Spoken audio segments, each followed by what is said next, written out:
Welcome. Today I want to talk about using NATS with JetStream in Go. The first thing we do is I've already set up a 3-node NATS cluster, and we need to port forward so that I can demo from my local machine. So we need to forward the ports, thus. And we have it here, I believe. So PS AUX grab port forward. That's running, forwarding to deployment NATS 422. Good, that's done. Now, if you want to follow along, the presentation source, this presentation itself, and the code is available in this particular repo. And if you want an introduction to NATS, I already made a previous video. There's the link. The first thing we do is to get a NATS JetStream context. So we start up NATS as usual. We connect to NATS. If there's a problem, we fatal out, defer, make sure we close the connection. This is the call. It's a method of NATS connection, and you get a JetStream context. So if I run this program now,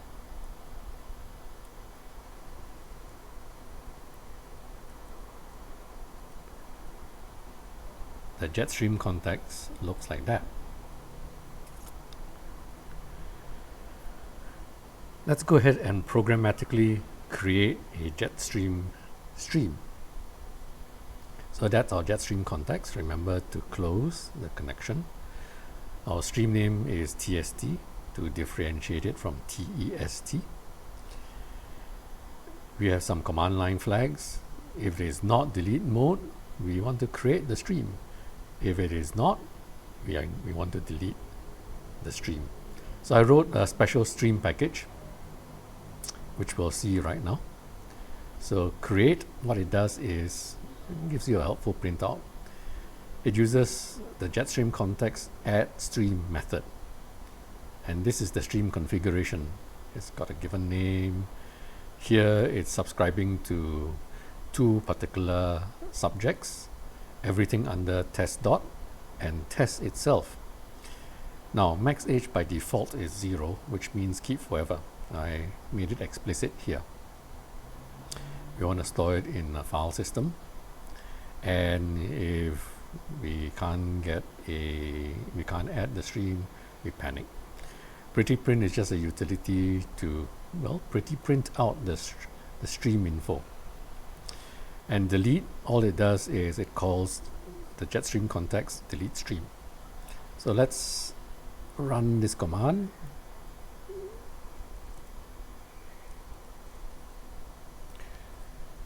So help says enter delete to actually delete, but I don't want to delete. I just want to create the stream. It says it's already in use, so I need to delete it. I didn't clean up. Okay, now it works. So what has it shown? Let's go up. It's creating stream test.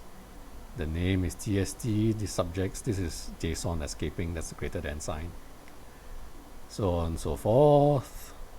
Yeah, that's about it. We can actually look at it using NATS box. So let's do that.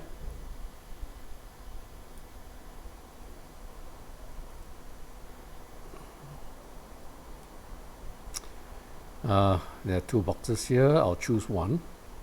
Anyone will do. Let me choose the bottom one, just for the fun of it. So that's NATS box. I can list the streams.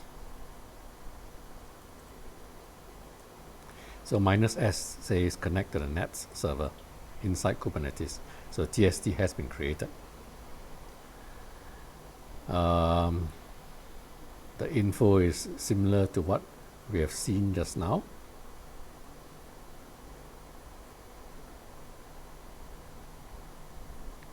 So it's created just now. The two subjects, file retention, maximum age 0 means keep forever. The leader happens to be NATS as well. It's a 3-node cluster. So it's NATS, NATS 1 and NATS 2. So let's publish some stuff in there. Actually, I'll just do all three. Request actually publishes into the stream. So I published T1 and XYZ2 into the stream, and when S is a short form for stream. When I view, it says it received at this time T1 XYZ2, just like the previous video. But how do we publish to the stream using Go? So over here you notice I used request, but here I use the term publish because in the NATS library, publishers by default are acknowledged. They are actually requests, but they want to make it similar to the rest of the NATS usage, so they use the term publish, but it's actually request. So I get a JetStream context. My stream name is TST, and I publish into this subject test message, and this subject with test XYZ message. Well, okay, let's do that first. Let's run the command first since it's here. So this publishes two messages, and we have received acknowledgements. That's why it's request reply. It's acknowledged. Now what does publish do? Publish does this. This basically shows off that Go treats functions as a first-class citizen. So we can actually pass functions around just like we pass integers or strings. And it uses the JetStream context publish method. And the two functions basically is T and XYZ suffixed with the time. That's all, in hours, minutes, seconds format. So how do we create a consumer of that stream? So this is my stream package. We get a JetStream context from the stream package which I wrote, and we add two consumers. The first is called test dot, which is, well, test and everything under dot, and for the subject test itself. So okay, I need to do this. It's, well, go run command js consumer main.go. I didn't put it in the slides, but it's here. So I've created two consumers. Let's have a look at it.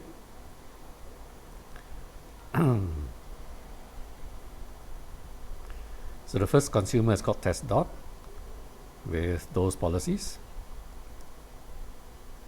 and the second consumer is just called test with these policies.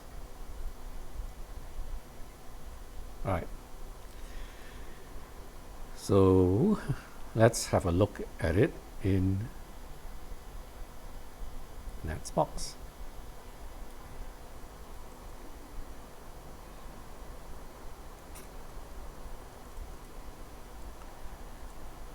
Yes, we have created two consumers, test and test dot. What's the information like?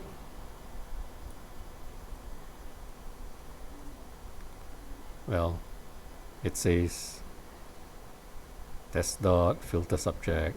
It's basically what you saw. Two unprocessed messages. Okay, so how do we consume those unprocessed messages? Well, we do this. First message, there's still one pending. second message, and now the third try, it would stall and time out. I think it's 3 seconds to time out, something like that. Yeah, time's out. The same with test.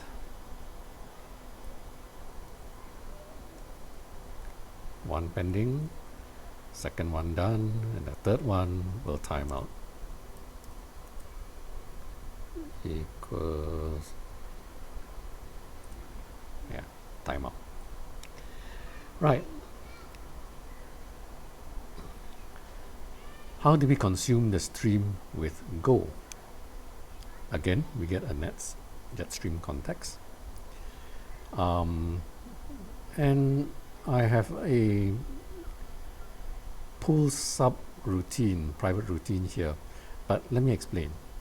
This takes the JetStream context and subscribes to this subject test, and here this is called a durable name in NATS, but actually it's a consumer name. So because test.go did not exist before, let me show you consumer list. We only had test and test dot, but not test.go. Running this code will create the consumer test / -go. Now test dot already exists. It already exists here. It will use the existing consumer. And show messages essentially just displays the messages that are retrieved. And this is to allow show messages to execute. Show messages are actually Go routines. So let's have a closer look at pull sub and show messages. So pull sub, show messages is this. It's a Go routine, like I mentioned, and all it does is it continuously, forever and forever, tries to fetch from this subscription. And fetch has a timeout context of 60 seconds. We will try to fetch 10 items or 10 messages at a time, given this context, which we define up here. First thing we do when we get those messages is to acknowledge the messages. We extract the subscriber's consumer info, and we print out the stream, the name, and the message data. So let's go and run this. I want to start with a clean slate, so I'm going to wipe everything out like this. So it's deleted, nothing left.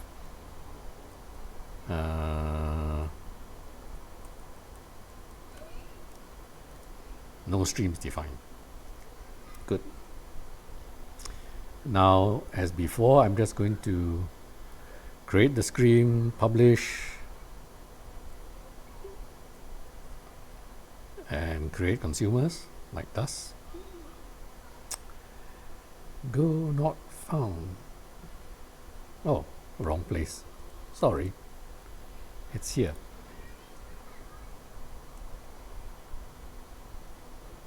Okay. So I've created what I've established before, recreated. So I've published one set here. Now let's publish a second set here. So that's publishing a second set. So goes into sequence 3 and sequence 4. Now let's consume. I should get yes.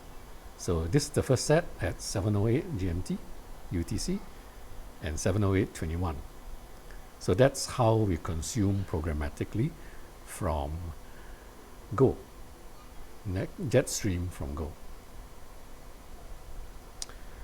Let's have a look at the consumers.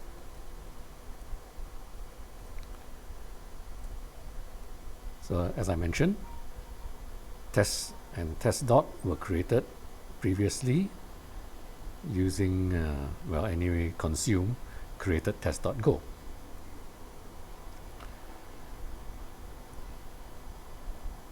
Now consumed test-go and test-dot, but did not consume test.